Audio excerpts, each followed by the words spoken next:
My mom was a horrible addict. She barely took care of me as a kid. One night, my mom and I were on a car ride. I was around 6 or 7 at the time. I wasn't sure why we were driving, but it was late at night. There weren't many cars on the street, and I was sleeping in the back seat. I don't even remember getting into the car. My mom drove to some sketchy house and left me in the car for what felt like forever. Suddenly, the car door swung open, and someone violently grabbed me by my arm and yanked me out.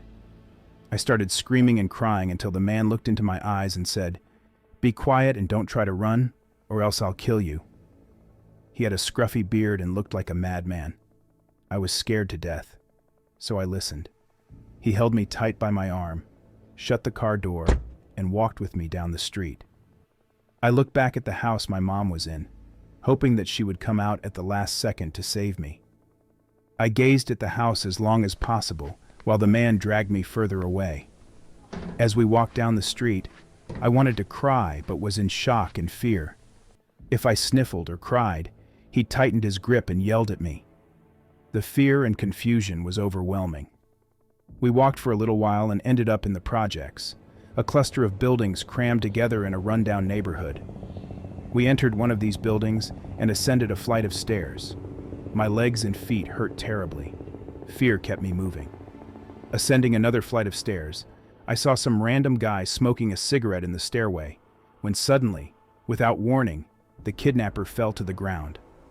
Before I could comprehend what happened next, Cigarette Guy began punching and kicking him relentlessly in his head and face until he lay motionless on the ground before being thrown down the stairs by Cigarette Guy. You have no idea how scary and violent it is to see an unconscious man fall down the stairs. I'm afraid of falling downstairs even now. He bled everywhere. I still have no idea how the Cigarette Guy knew to help me. Maybe he could see tears in my eyes. Maybe he just picked up on something and had a bad vibe, but he acted instantly. The first second he could, he attacked my would-be kidnapper. The Cigarette Guy starts pacing back and forth while swearing at himself, gritting his teeth and clenching his fists. I thought he was mad at me, so I started crying. He looked at me and said, okay, shut up, shut up." He had an attitude, so I listened to him out of fear.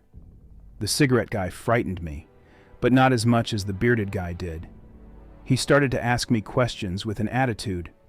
"Why are you out this late? Where are your parents? Why would you talk to strangers?" I was in shock and confusion. I couldn't answer the man's questions correctly. He asked if I knew my way home, and I told him I didn't.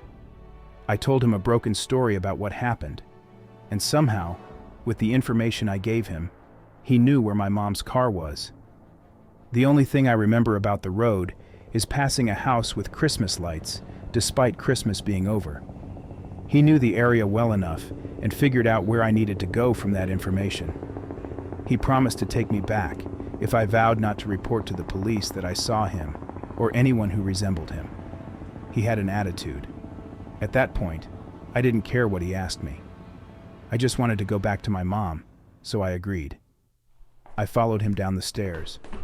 The bearded guy was still lying on the ground, bleeding, at the bottom of the stairs. He wasn't moving at all. For all I knew, he was dead, and I hope now that he is. The Cigarette Guy stepped over the bearded guy, and I followed.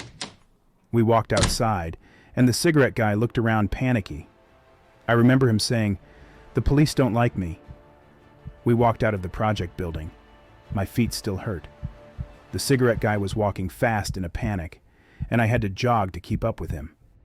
I started crying, and he asked what was wrong.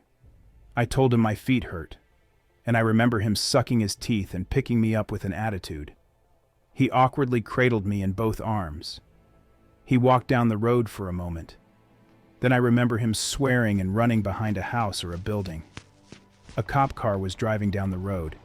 He put me down and told me to run to the police car. I tried to run, but my legs could barely move. I was scared. The cop car kept driving and rode away without seeing me. I could not even get remotely close to it. He kept swearing to himself as he picked me up again and ran down the street. He took me behind houses and hid from every cop car driving by. I assume now that the police are looking for me. He carried me in both arms, running fast down the road. My mom was surrounded by police when I caught a glimpse of her and her car in the distance. The cigarette guy put me down and told me to run to the police. I got so excited that the pain in my legs disappeared. He put me down and ran away. I ran towards the police and my mom. My mom picked me up and hugged me tight. The police started to ask me and my mom questions. I don't remember much about their questions. I remember my mom telling the police some convoluted story that didn't make sense. She told me not to say anything, and I didn't say much but cried a whole bunch. We went home. Days later, my dad picked me up and knew something was wrong. I told him everything. I never lived with my mom again. When I grew up, I had time to think about that day and how I never forgave my mother. Not too long ago, I asked my dad what he remembered about the situation, and he told me what he thought happened from what I explained to him years ago. He said my mom was on a drug binge, I got kidnapped, and someone saved me, but the person who saved me had warrants and wasn't mad at me. He was just frustrated with the situation that he had to deal with. Imagine being a criminal on the run, and now you have a kidnapped girl with you, and you just beat a guy up half to death. If he had gotten caught with me, he could be in jail for my kidnapping. With my mom lying and me being in shock and confused, I wouldn't be able to tell them that the cigarette guy helped me, because, while it was all happening, I didn't even notice he was helping me. To the man who saved me, thank you.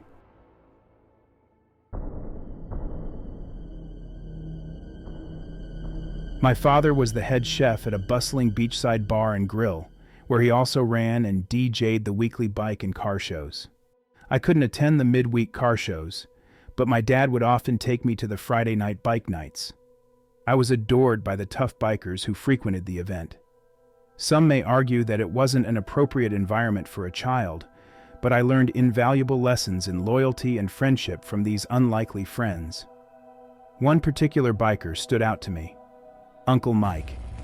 He was a massive man, standing at 6 feet 8 inches and weighing over 400 pounds.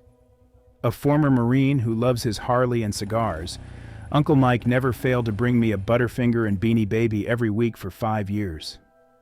I was only 6 years old on that night.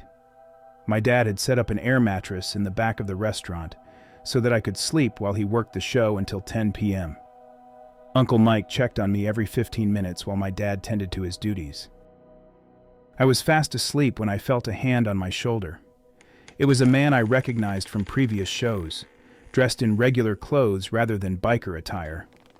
His greasy appearance didn't particularly scare me as he introduced himself as Dean, claiming to be a friend of my father's who had been asked to drive me home. Despite being repeatedly told about stranger danger, I trusted him because he knew my name, my dad's name, and even my nickname. Grabbing my beloved flamingo Beanie Baby, given to me by Uncle Mike earlier that evening, I followed Dean toward his car in the parking lot. Instead of a motorcycle, he drove an old beat-up sedan with plastic-wrapped seats in the back. Looking back now, I realize it was probably to avoid leaving behind any DNA evidence. We started to drive away. He had parked the car behind the restaurant in a way that wasn't immediately visible to the bike show, but as we pulled away, I saw Mike heading through the door, presumably to check on me. He just happened to look up at that exact moment, probably to acknowledge the car, and I smiled at him. Uncle Mike didn't waste a moment, didn't even stop to tell my dad what was going on. He got on his bike and was on that car's ass before we had even totally cleared the avenue that led out of the parking lot.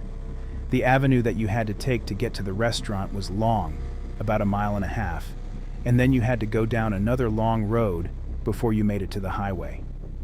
Dean saw Mike approaching in his rear view and attempted to speed up, but he must have realized it was futile. He'd been seen, and Mike had his license plate number and a good description. Dean stopped the car, turned around, and told me very calmly to get out of the car. I was scared by this point, and I didn't waste a moment climbing out and running to Mike. Dean burnt rubber driving away, and Mike held me for a moment before putting me on the back of his bike and taking me back to my dad.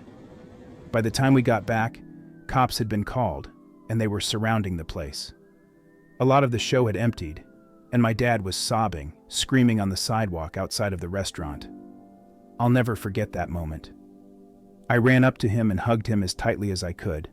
I talked to cops, I talked to my dad, I even went down to the station and spoke to a sketch artist. I didn't get home until around 2 a.m. Mike never left my side. An APB was put out on the vehicle, which had been reported as stolen. The sketch circulated the local news stations, but it didn't turn up anything concrete. At one point I was asked to look at a lineup, but none of them were him. Fast forward about 8 years. I was 14, and my dad decided I was old enough to know what happened.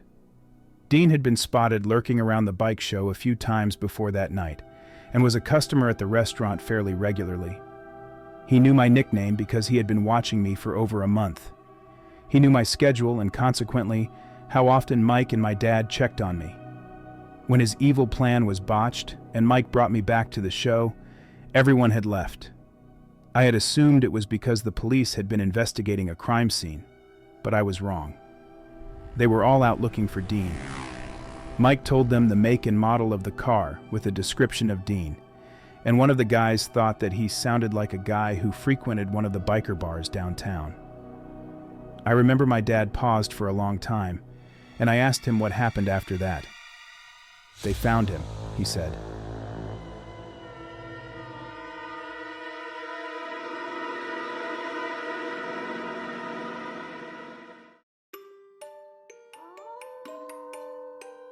Driving through the remote backwoods of eastern Kentucky in the dead of night was the most terrifying experience I had ever endured. Anyone familiar with the area knows what I'm talking about. The thick vegetation and rolling hills block out any light from the moon and stars, creating a pitch-black landscape with an eerie energy. It feels like the land is angry and wants you dead. The roads in this area are not well traveled, and it's rare to come across another car driving at night. Cell service is unreliable at best and non-existent at worst, leaving you praying that your car won't break down. You know that the people scattered throughout these hills are private and isolated, and they wouldn't be too happy to find a stranger wandering onto their property in the middle of the night. They might even become violent. My mom always called it a bad country, one word. She warned me to avoid driving through there if possible, saying that I could end up murdered or worse. And I've heard the stories, tales of unsuspecting drivers being lured into traps or encountering strange lights. There have even been reports of countless unexplained disappearances in these hills. I always avoided driving through those treacherous hills. This one-night circumstance led me straight down KY 52 South instead of my usual route on I-75 South, straight into the heart of darkness. It was around midnight when I received a frantic message from my mom informing me that my dad was at the hospital in critical condition. Despite her plea to wait until morning to drive down, I immediately jumped out of bed and into my car. I lived in Richmond at the time while my parents were in Hazard, making for a 2-hour drive via I-75 South or a slightly longer trip on KY 52 South. That night, however, I-75 South was closed for a bridge reconstruction project, forcing me to take the longer route through the notoriously dangerous, bad country. My gut churned with dread as I drove faster than the speed limit from Richmond to Irvine, navigating the winding roads and hilly terrain. But it wasn't until I reached Irvine and continued toward Jackson that my nightmare truly began. The night was pitch black, like the seriously couldn't see your hand in front of your face dark. Even with my brights blaring, darkness still surrounded me. The winding roads twisted and turned without mercy, making me slow down as I maneuvered through the never-ending curves, praying I wouldn't veer off into oblivion or collide with another vehicle. Fear gripped me tightly now. Maybe it was partly because of my dad's situation, but there was something sinister about those hills that sent shivers down my spine. The radio signal kept cutting in and out, so I popped in a CD to distract myself with music. But after just one song, I killed the stereo and drove in eerie silence, my senses on high alert. Something felt off. It was as if unseen eyes were watching me. Occasionally, a flash of light would dart through the trees like a blazing campfire, only brighter. And once, somewhere between Crystal and Beattyville, I could swear something was chasing my car along the roadside. I glimpsed it in my rearview mirror before it vanished into the shadows and foliage when I hit the brakes and twisted around in my seat. About half an hour outside Beattyville, I spotted a kid. He sported a yellow shirt, blue shorts, and a red jacket with the hood pulled up, colors that screamed Superman vibes. What struck me odd was his bare feet. I dimmed my brights and slowed to a crawl, puzzled by what this child under 10 was doing alone in the middle of nowhere. Locking my doors securely, I cracked open my window and asked him if he was all right as I crept closer. No response came from him. Glancing at my phone, no signal. I repeated my question to him. As he raised his head, his tear-streaked cheeks were revealed when his hood slid back, but he didn't flinch or look away. Coming to a halt, he dashed towards me immediately upon seeing an opening at the window. His grubby fingers clawed at it frantically while pounding on the door. He wailed about how they were after him, how they were going to feed him to some monster, how they were watching us now from just beyond the darkness. By then, panic had taken over completely. Maybe I was screaming too. I can't be sure anymore. Trying not to hurt the boy but also attempting to roll up my window simultaneously proved futile as he refused to let go of his grip on it, almost as if trying to shatter it apart. A sudden burst of light engulfed us, and he shrieked. "Let go of my car!" I shouted. He then sprinted off down the road towards Beattyville. I took off. I was afraid I was going to die and become another statistic of these hills. In my rearview mirror, I watched as what looked like 3 men in hooded robes ran out onto the road. The spotlight one of them was holding was trained onto my car and hit the mirror at an angle that blinded me, but it looked like the other 2 were going after the kid. I blinked and looked back towards the road, speeding like a bat out of hell. I pulled into Jackson and drove straight to the police station. 2 detectives and an FBI agent who happened to be in town working with a liaison listened to me with grave faces. The FBI agent thanked me, then told me that a kid had gone missing the day before from a Bible camp near the Kentucky River. He said that's why he was in town in the first place. The kid and his friends were playing hide and seek when he just disappeared. He was wearing yellow, blue, and red, like Superman. His footsteps just stopped, and his shoes were still there. It was as if he lifted off the ground into the air. It was weird. 6 cop cars with twice as many cops, the agent, and a search and rescue team were dispatched to the area within minutes, after I reported what I'd seen. I drove to a local diner and stayed in Jackson until morning, making the 40-minute drive down to Hazard at sunrise. After hearing why it took me so long to get down there, my mom was beside herself with panic but also glad I was okay. She told me I did what I had to do to survive, that I was brave, not a coward. My dad ended up making a full recovery. If you're wondering if I feel like a coward, if I regret not letting that kid into my car, the answer is a resounding yes. It haunts me to this day. But I don't know what would have happened if I stayed there any longer. Neither of us might have made it out alive.